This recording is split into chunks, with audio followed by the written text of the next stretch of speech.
Welcome to the lecture about the Japanese judicial and prosecution system. Today we are going to follow this current agenda. First, outline of Japanese judicial system. Second, outlines of Japanese prosecution system. Third, the Japanese criminal judicial system. Fourth, the Japanese civil judicial system. And we will conclude with reflection and summary. General outline of Japanese judicial system. The Japanese legal system, rooted in ancient laws, blends continental and American influences. The Civil Code, based on French law, incorporates German legal interpretations. This fusion creates a unique Japanese judicial landscape, distinguishing it from other nations. The Japanese justice system is characterized by homogeneous judicial services. This is considered to be due to the homogeneity of society, which has been required by the national and geographical background. The courts are positioned as having both party-oriented procedural and ex officio substantive roles in getting to the bottom of the matter, with the courts playing a guardianship role. This is partly why the proportion of suits in person not represented by a lawyer is high. In 1998, approximately 99% in the summary courts and 60% in the district courts. In Japan, citizens are entitled to up to 3 trials per case, and a 3-trial system is adopted. Juvenile cases, domestic cases, and small claims cases are slightly different. But in general, the appeal can be made first to the district court, then, if dissatisfied with the decision, to one of the 8 higher courts in the country, and if further dissatisfied with that, to the Supreme Court. However, in order to be able to appeal to the Supreme Court, certain grounds are required and the claim is not easily granted, although lawyers may force the appeal to be on those grounds. Now we will present an outline of the Japanese prosecution system regarding responsibility and roles. They are responsible for investigating and prosecuting criminal offenses, and they play a central role in the criminal justice process regarding guarantee of status. The status is equivalent to judges and lawyers. Prosecutors have the same status as judges. In Japan, judges, prosecutors, and lawyers pass the same bar examinations and undergo the same training, and trainees have the right to choose which profession they wish to enter. Of course, as judges and prosecutors are civil servants, they tend to be considered difficult in the sense that they are limited in number and cannot become one if they wish. But this is aptitude for the profession, so whether one is good or not is not that relevant. As for public prosecutors, it mainly depends on the procedures for investigations, from police to prosecutor, authority to investigate cases referred by the police, and to initiate investigation without the police only may request judge to detain and prosecute suspects. No private prosecution or police prosecution. No operations or electronic surveillance. Only have the discretionary power not to prosecute. Monopolization of prosecution. If suspect admits guilt, the case is brought to trial hearsay rule. The rule what someone says outside the courtroom cannot be an evidence. As for the investigation procedures, it is outlined in the following order pursuant to Section 189 of CCP Police Investigates.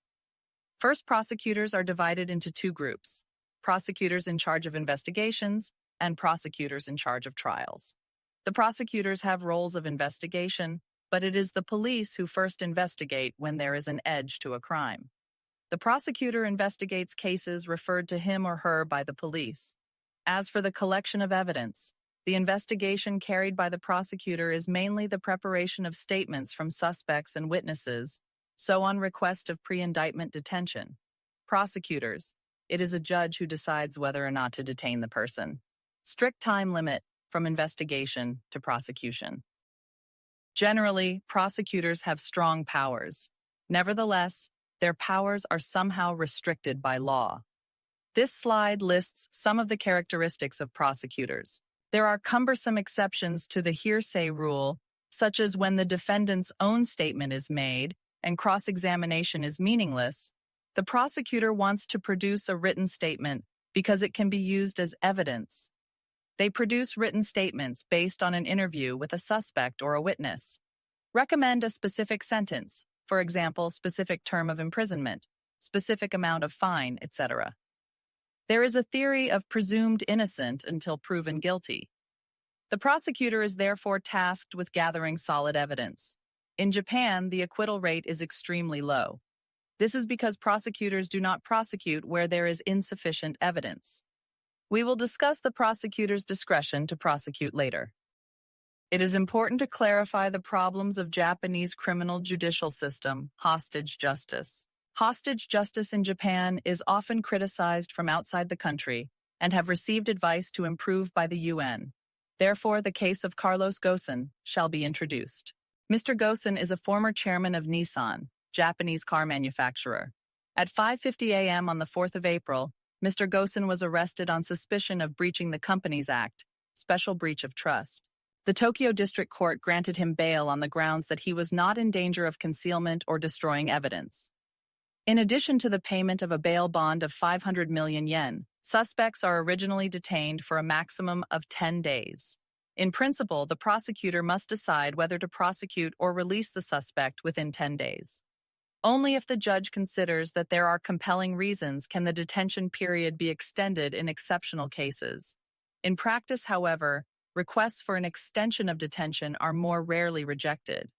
If there is no threat of destruction of evidence or escape, the detention decision cannot be made and bail must be granted, but the court will not grant bail even if approximately this is not specifically considered. It must be said that the principle and exception are reversed in Japanese criminal courts. The reality is that extensions of detention on the grounds of suspect interrogation incomplete are common, even if the suspect has remained comprehensively silent during the interrogation. In the column of reasons for extension of detention, suspect interrogation not completed is stamped on the detention warrant with a rubber stamp provided by the court. As mentioned above, under the Code of Criminal Procedure, a suspect can be detained in pre-indictment detention for up to 23 days without the possibility of bail, but this can theoretically be repeated as many times as necessary if the suspect is repeatedly rearrested. In recent times, there has been a slight increase in the number of cases where detention is canceled.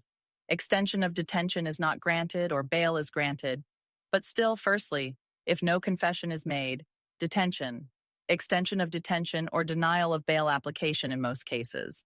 It is the court that keeps the person in endless detention, hence the term hostage justice. It is also important to identify the problems of Japanese criminal judicial system, too much dependence on confessions. Another critical aspect is the over-reliance on confessions in the Japanese criminal justice process. The Constitution and Code of Criminal Procedure stipulate protections against coerced confessions. But in practice, confessions hold significant weight, and prolonged detentions are often used to obtain them. This approach conflicts with the right to remain silent and raises questions about the fairness of trials. Is there a basis for retrial if new evidence arose?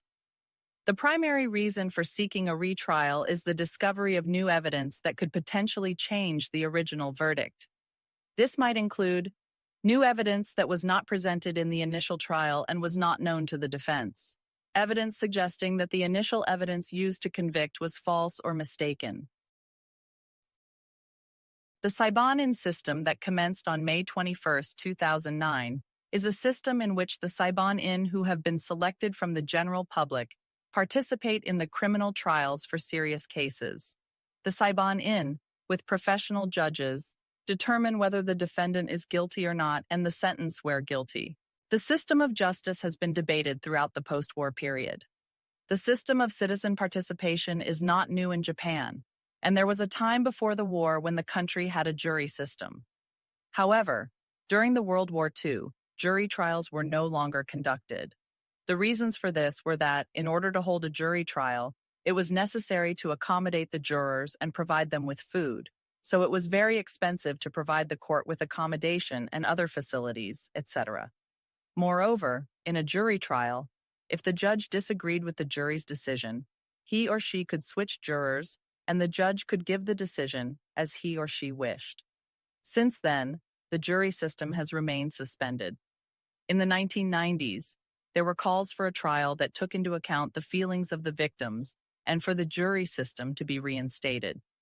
In the 1990s, the Japanese government began to consider the possibility of reviving the jury system in Japan, which is unique in the world. Sabian law system. Implementation of the Sabian system. Saibanin system applies only for certain serious cases. Professional judges and 6 lay judges selected from the general public.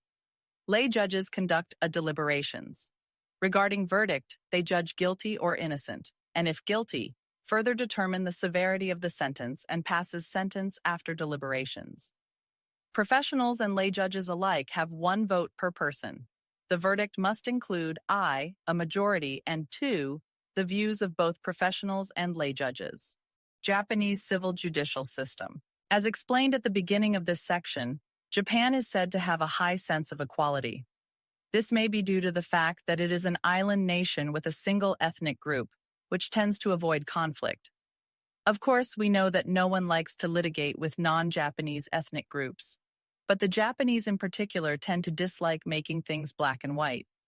For this reason, when a dispute arises, they first seek the other party's understanding and begin negotiations to reach a settlement by, for example, sending a letter to the other party before filing a lawsuit. If negotiations break down and no settlement is reached, it is usually unavoidable to move on to litigation or other legal proceedings. Settlements are more satisfactory than judgments in Japan. In addition, if a lawsuit makes it clear who wins or loses, the loser can be disastrous by holding a grudge against the winner. Also, as seen in the Japanese proverb, strike the enemy in Edo in Nagasaki, those with a grudge will try to defeat the other party in a different way. The victor fears retaliation. Retaliation, of course, is not an illegal method. So, in fact, both parties tend to consider a settlement to be more beneficial than a judgment in a lawsuit. Impact of assessment for judges. The number of cases proceeded and the number of cases not appealed. A judge's career progression is determined by the number of cases he/she settles and the number of appeals he/she receives. It is definitely better not to be appealed. Therefore, cases be concluded in the first instance, and also that can be settled without risk of appeal, can be a motivating factor for judges. Also, the settlement procedure gives a sense of achievement. Some judges find it more difficult than writing a judgment. The benefits of settlement for the parties. The parties can predict the outcome. Judgment cannot be predicted until it is handed down. High likelihood of early resolution, no appeals and therefore closure. Voluntary payments are more likely to be expected. In many cases, judgments require enforcement.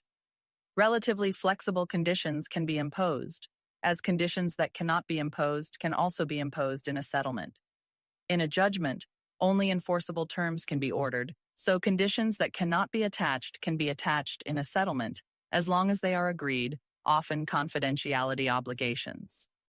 By summarizing the content dedicated to the Japanese judicial system, in the first place within the prosecution system, we reflected on investigation and prosecution, monopolization of prosecution and time limit for detention. Also within the criminal judicial system, we explained low criminal rate, hostage justice and dependence on confessions, and the civil judicial system that touches upon the tendency not to lawsuits. Some cases are resolved through negotiation before lawsuits. Moreover, some, even if the case goes to court, are settled by judicial settlement instead of judgment. At last, we would like to thank you for attending this video lecture with the Dubai Judicial Institute.